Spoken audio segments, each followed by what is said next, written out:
The key turned in the front door. We were inches apart, breath warm, wine glasses sweating on the new table we'd built.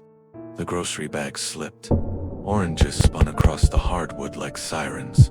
Alex said my name the way you say a prayer. That's already too late.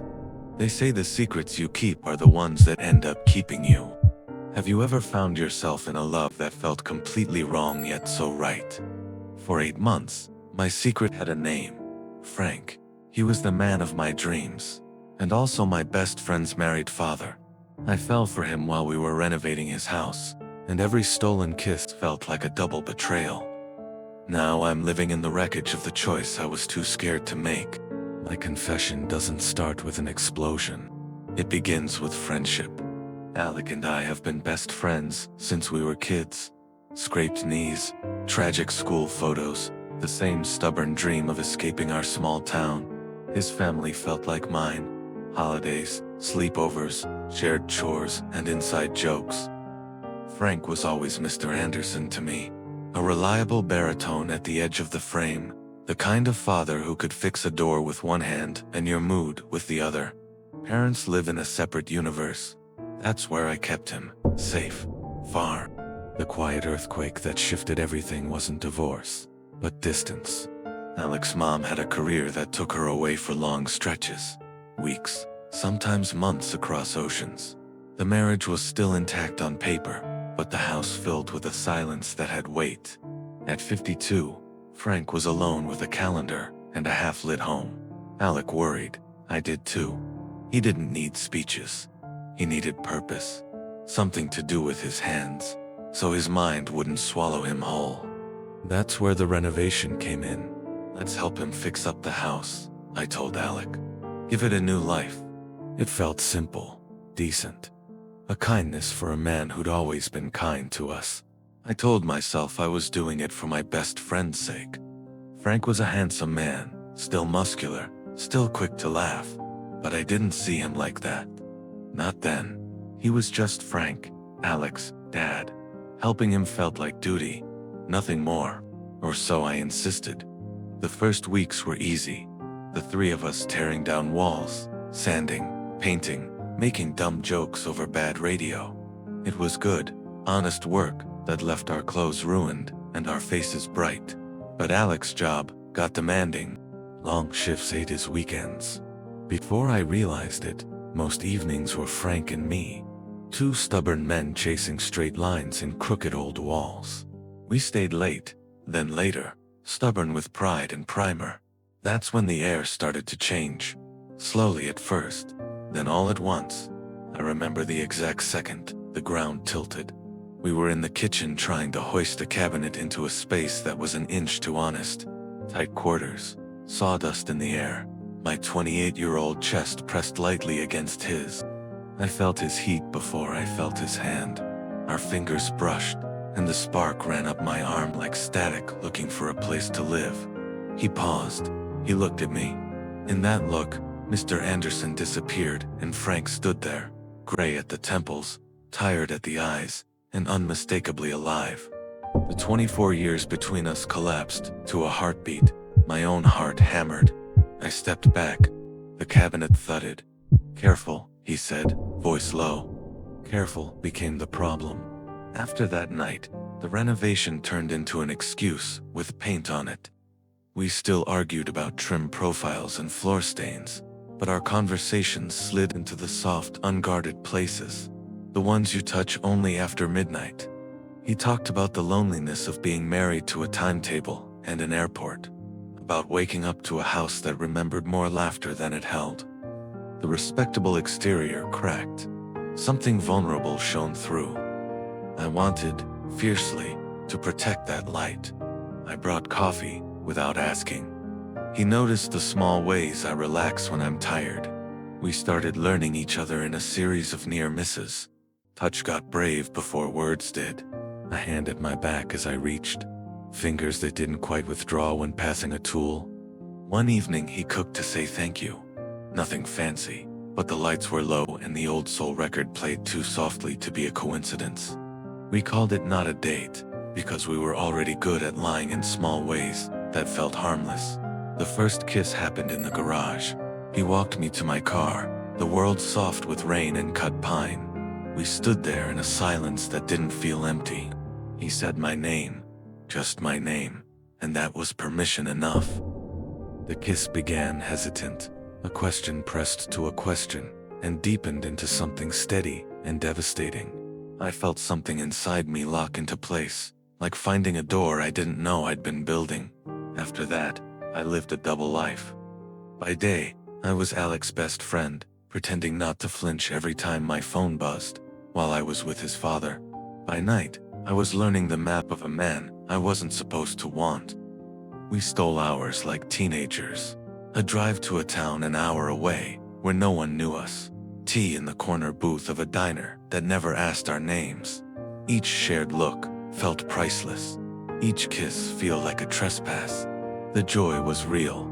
The guilt was relentless, gnawing at the edges of every good moment, reminding me of the friend I loved and the mother I respected. As the house found its form, so did we. Fresh paint dried over patched plaster. New boards replaced tired ones. The rooms grew lighter, and so did Frank when he was near me. The renovation was almost finished when he said the thing I'd been both praying for and dreading. We were in the new living room, barefoot on newly oiled wood, admiring our work with 2 glasses of wine we hadn't planned to pour. The world outside felt far away. Frank turned to me, gaze steady. "I don't want to hide anymore," he said, voice quiet but sure. "What we have is real. I'm falling in love with you, and I can't stand the secrecy." My heart stuttered. This was the crossroad I'd tried to rearrange with excuses. He saw the panic flicker across my face and stepped closer, hands framing my jaw like a fragile thing he meant to keep. "We can tell him together," he said softly. "He'll be angry, but he'll understand. Love is love." I wanted to believe him. I wanted to be brave. I leaned toward him, toward the life that might hurt everyone and still be true. And then a sound split the stillness. A key turning in the front door. We jumped apart, late by 2 seconds that mattered. The door swung open. Alex stepped in, stopped short, and the grocery bag slid from his hand. Oranges scattered, bright little planets rolling across the new hardwood. He didn't see the kiss. He saw everything else. The way we stood, too close to be harmless. The wine, careless, on a weeknight. His father's hand, still hovering where it had just been on my face. Silence blared in my ears. His eyes went from me to Frank to me again, confusion hardening into horror. He didn't shout, he whispered my name, and that single word carried 20 years of trust collapsing. Then he turned and walked out, closing the door with a clean, final violence that shook the studs we had exposed together. If this story is touching you, if you've ever been pinned between love and fear, please consider liking this video and subscribing for more stories. I'd be grateful to hear your thoughts in the comments. Would you have made the same choices? The weeks after were a very specific hell. Alec didn't answer my calls or texts. The brotherhood we'd built across 2 decades crumbled in a night. I kept drafting messages and deleting them, each more useless than the last. Frank moved through his beautiful, quiet house like a ghost who remembered where the light switches were, but not why he needed them. Our secret love, once so bright, felt poisoned. We tried to give each other space. We failed. We tried to end it cleanly. We failed slower.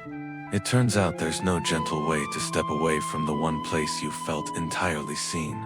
The ending wasn't a scene, it was a surrender. I went to see Frank one last time.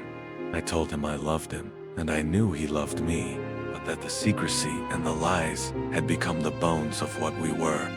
We had betrayed a friend and a family, and whatever we tried to build would always sit on that fault line waiting to slip. "We can't build a future on ruins," I said, and the words hurt my throat. He nodded and didn't argue because he couldn't. We ended it not with a fight, but with a grief that filled the room like fog. It was the hardest thing I've ever done. It felt like tearing out a nail with my bare hands. A year has passed. I don't see Frank anymore. Sometimes I spot his truck downtown, and my heart seizes. I pull over and let the wave pass. Our paths don't cross. I'm not sure whether that's luck or mercy. My friendship with Alec is rebuilding, slowly, like walking a rope bridge in the wind. We text again. We've had a few cautious coffees. The easy laughter is gone. In its place is something quieter, respect mixed with ache, gratitude that we're trying at all. The scar remains, and we both learn how to move without tearing it open. I loved Frank. I know that with the certainty of my own name, but I was afraid of judgment, of being the one who broke a marriage, of whispers in a town that never forgets, of losing the friend who felt like family. In the end, fear won. I lost the man of my dreams to protect a friendship that my secret had already shattered. Now I live with the question I can't set down.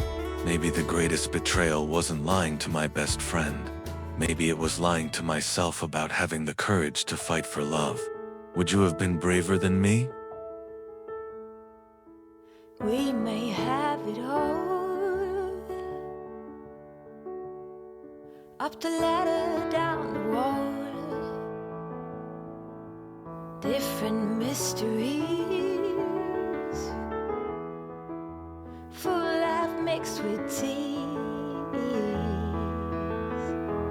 We are happy most of the time, and we get along better than fine.